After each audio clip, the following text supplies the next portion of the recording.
Terus apa sih yang sebenarnya menduga-duga itu? Nah, di sini diterangkan. Jadi orang yang menduga-duga itu yaitu sesuatu keadaan yang di tengah-tengah, tidak pasti. Jadi antara iya dan tidak, antara benar dan salah. Jadi di suatu dua titik di tengah-tengah. Tidak ada keyakinan yang benar. Ya. Sumbernya tidak jelas. Jadi orang ini bertindak, berbuat itu tanpa keyakinan yang hakiki, yang benar-benar bukan. Ya, sama dengan prasangka tadi, tidak ada acuan yang bisa dibuat hukum, itu tidak ada. Ya. Jadi kita menduga-duga itu mengambil keputusan itu tanpa dasar dan separuh-separuh antara iya dan tidak. Dikatakan tidak itu ada actionnya, ada aksinya, ada pergerakan, ada tindakannya. Tapi tindakan itu tidak bisa dipertanggungjawabkan. Kita dalam melakukan suatu ibadah, suatu keyakinan itu tidak ada kata mungkin atau seandainya, itu tidak boleh. Itu menduga-duga itu tidak boleh. Itu akan merusak daripada keimanan. Kalau keimanan rusak, ketakwaannya pun tidak bisa. Ya, orang takwa itu harus punya iman yang kuat, punya iman yang fokus ya. Ya, benar-benar iman. Nah, kalau menduga-duga tidak bisa. Orang kalau sudah tidak punya ilmunya, tidak punya potensinya, kapasitasnya tidak ada, akhirnya itu hanya berangan-angan, tidak ada acuannya. Masalahnya menduga-duga dan prasangka. Menduga itu kita tidak tapi sok tahu. Ya. Jadi sok tahunya itu enggak, ini pun tidak tahu, artinya di antara dua titik tadi. Ya, antara tahu dan tidak. Dikatakan tidak tahu tapi dia ada sedikit ada sedikit dasar, tapi tidak bisa bikin acuan hak penuh, tidak bisa. Umpama ini dijadikan suatu kebenaran, tidak mutlak benar, tidak boleh. Dalam agama tidak boleh itu. Pada waktu kita berada di dalam kegelapan, pegang apapun menduga-duga. Ya, berjalan pun juga mungkin jalannya ini semuanya serba menduga-duga. Nah, ini digambarkan dalam kegelapan tanpa cahaya. Akhirnya menduga-duga. Tidak bisa mengetahui apa yang sebenarnya yang sedang dihadapi. Terus bagaimana supaya tidak gelap? Ya harus terang. Nah, kita punya kejernihan hati, ya, nurani kita, roh kita juga harus terang, ya. Kita bisa hati-hati karena kita kejernihan padang hati. Ya, ya. Terus yang kedua itu dengan ilmu. Ya, ilmu digambarkan cahaya atau nur itu ilmu. Jadi wajib kita kebersihan hati dan ilmu itu. Nah, ini ada kaitannya juga nih antara kebersihan hati dan cahaya ini sangat berkaitan. Ya. Jadi ilmu dan kita tidak bisa bersih hati tanpa ilmu, tidak bisa. Ya, kebersihan hati itu alatnya adalah ilmu itu. Nah, terus perilakunya ya kehidupan kita sehari-hari. Nanti arahnya kepada pengendalian nafsu. Ya, itu arahnya ke sana.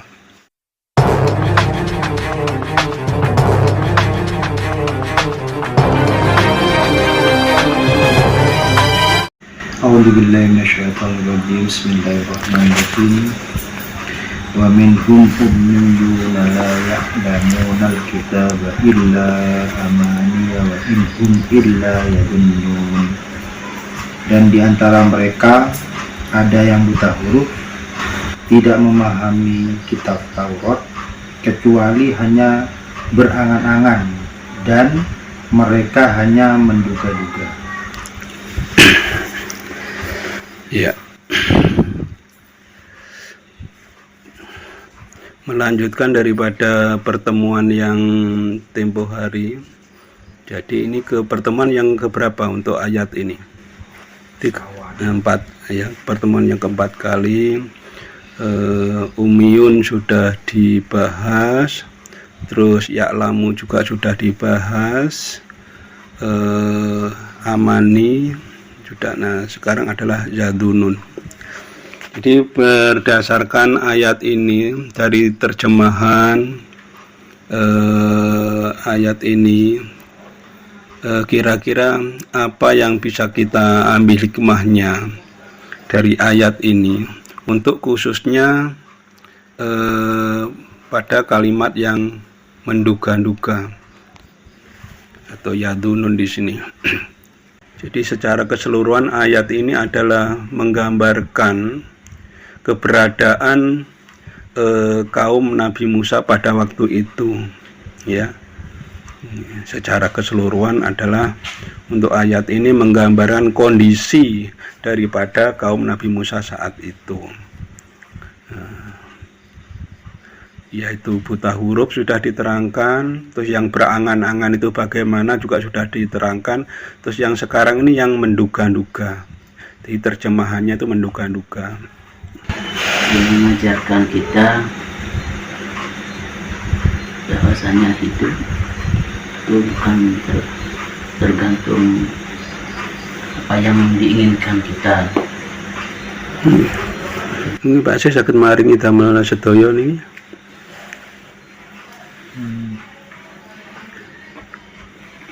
Untuk dan yadunun itu prasangka. Dalam Islam itu prasangka itu sebenarnya tidak diperbolehkan karena prasangka itu belum jelas. Dan ilmu pengetahuan itu juga sebenarnya diawali dengan prasangka itu. Jadi memang sejak dulu orang itu bisa tahu kondisi sekitar itu dimulai dengan prasangka. Tapi prasangka yang buruk itu memang dilarang di dalam agama. Jadi prasangka yang baik itu yang diperbolehkan.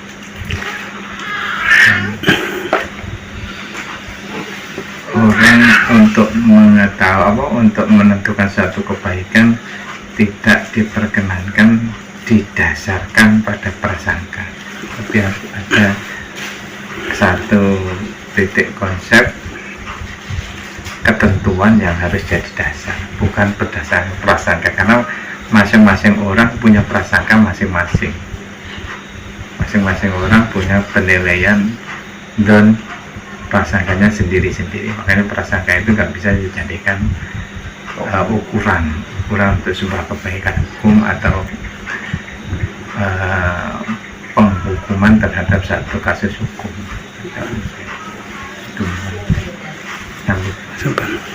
Ya, jadi apa yang disampaikan oleh Pak Sis itu benar, ya, dan sudah cukup jelas.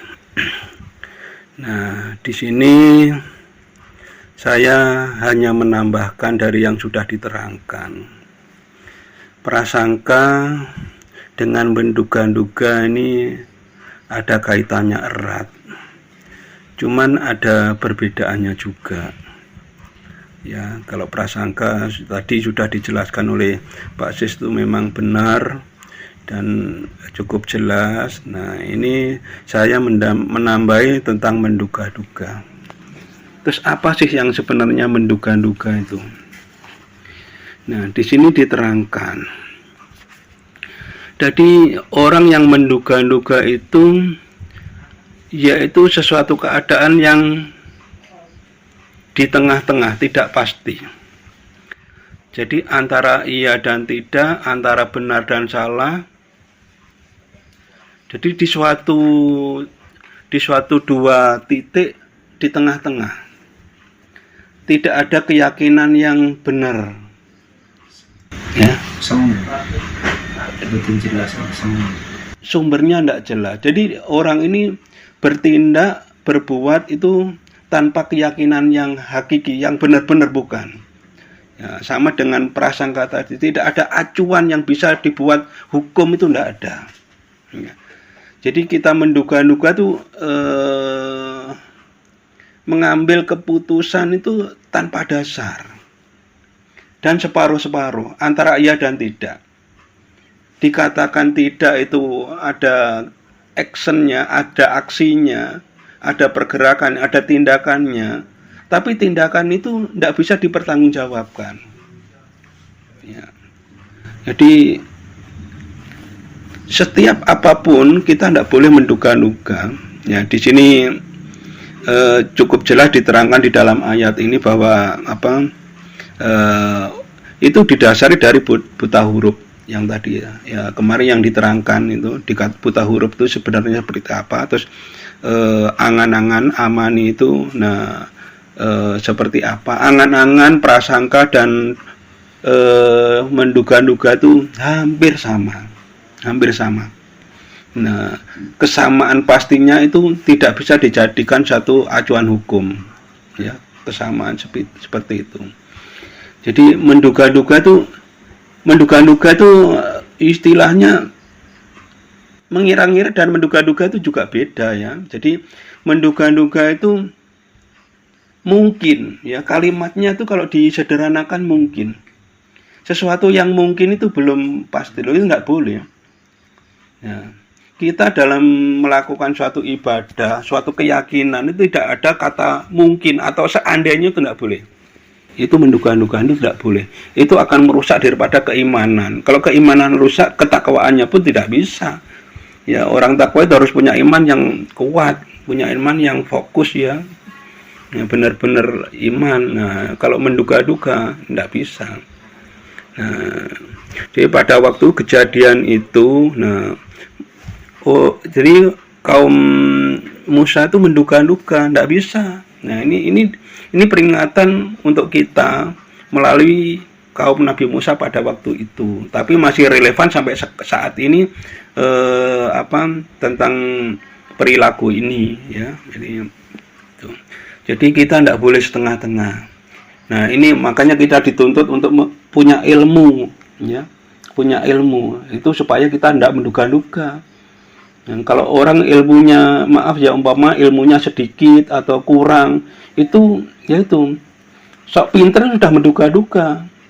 Apalagi yang diduga-duga adalah hal-hal gaib, itu sangat resiko sekali, ya.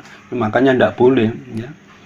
Menduga-duga kalau sifatnya dohir itu masih bisa diminimalisir, tapi kalau sudah menduga-duga yang gaib, entah itu angan-angan, perasaan, isi hati dan lain-lain, itu tidak boleh, ya. Itu akan merusak, ya.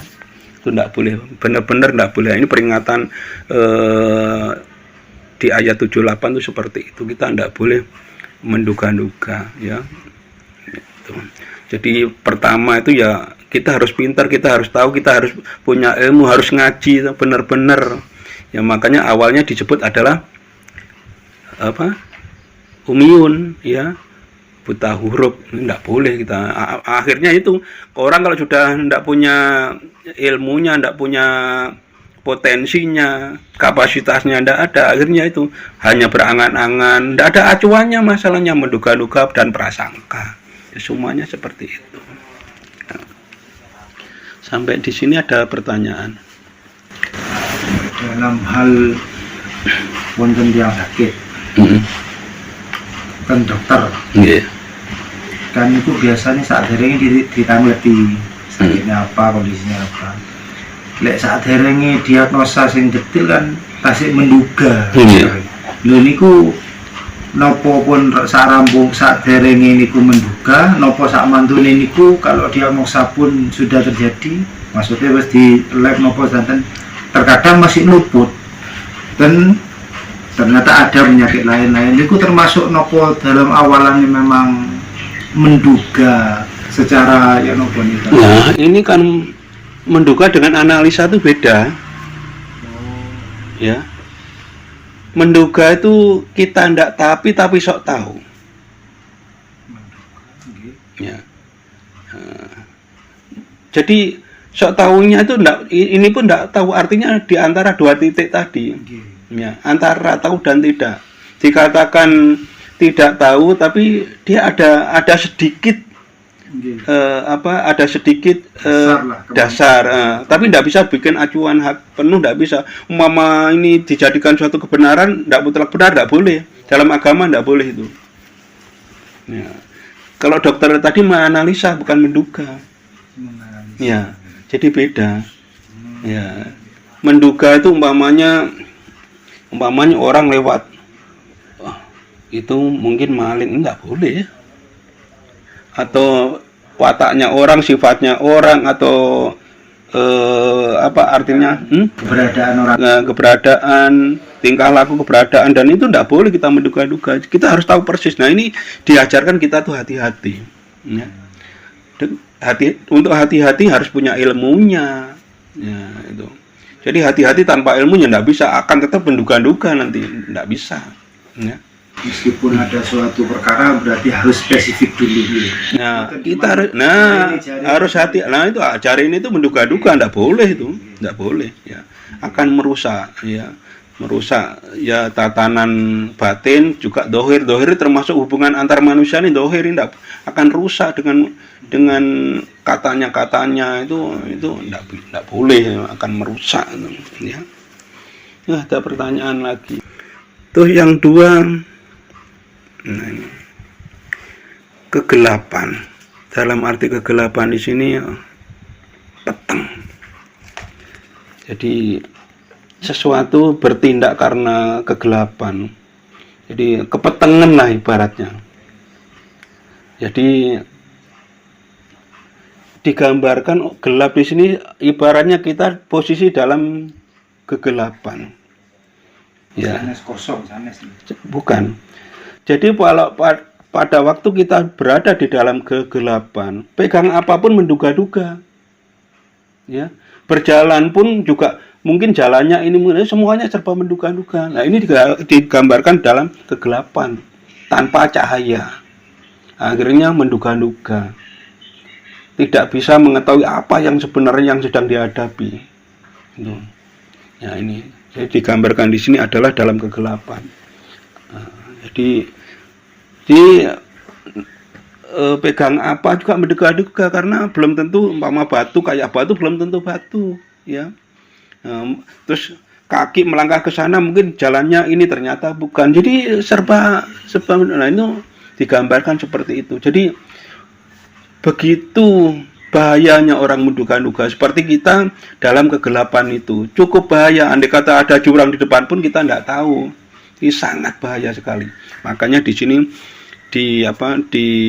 istilahkan diperingatkan di sini. Mereka hanya menduga-duga, artinya sangat bahaya sekali, ya. Gitu. Terus bagaimana supaya tidak gelap? Ya harus terang. Nah, kita punya kejernihan hati, ya. Nurani kita, roh kita juga harus terang, ya. Kita bisa hati-hati karena kita kejernihan padang hati, ya, ya. Terus yang kedua itu dengan ilmu, ya. Ilmu digambarkan cahaya atau nur itu ilmu. Jadi wajib kita kebersihan hati dan ilmu itu. Nah, ini ada kaitannya juga nih antara kebersihan hati dan cahaya ini sangat berkaitan, ya. Jadi ilmu, dan kita tidak bisa bersih hati tanpa ilmu, tidak bisa, ya. Kebersihan hati itu alatnya adalah ilmu itu. Nah, terus perilakunya ya kehidupan kita sehari-hari, nanti arahnya kepada pengendalian nafsu, ya, itu arahnya ke sana. Terus bisa mengagungkan dalam kegelapan. Ini yang sangat sulit. Dalam kegelapan kita harus mengagungkan Allah dalam kegelapan. Seolah-olah kita tidak diberikan suatu kesempatan. Artinya masa mungkin dalam kegelapan kita bisa bercahaya, bisa mengagungkan kepada Allah, kan begitu. Justru ini, nah ini penyerahan diri total artinya. Jadi mengagungkan dalam kegelapan ini kita harus bisa berserah diri, maksudnya itu. Berserah diri ini dikatakan dalam kegelapan, kita jangan pandang dalam kondisi sulit ataupun dalam kondisi ya lapang ataupun sempit, susah ataupun senang. Nah, ini digambarkan adalah bisa mengagungkan dalam kegelapan. Dalam ketidakbisaan kita, ketidakberdayaan kita ini, kita wajib hanya nerimo. Nah, ini maksudnya di kalimatnya seperti ini.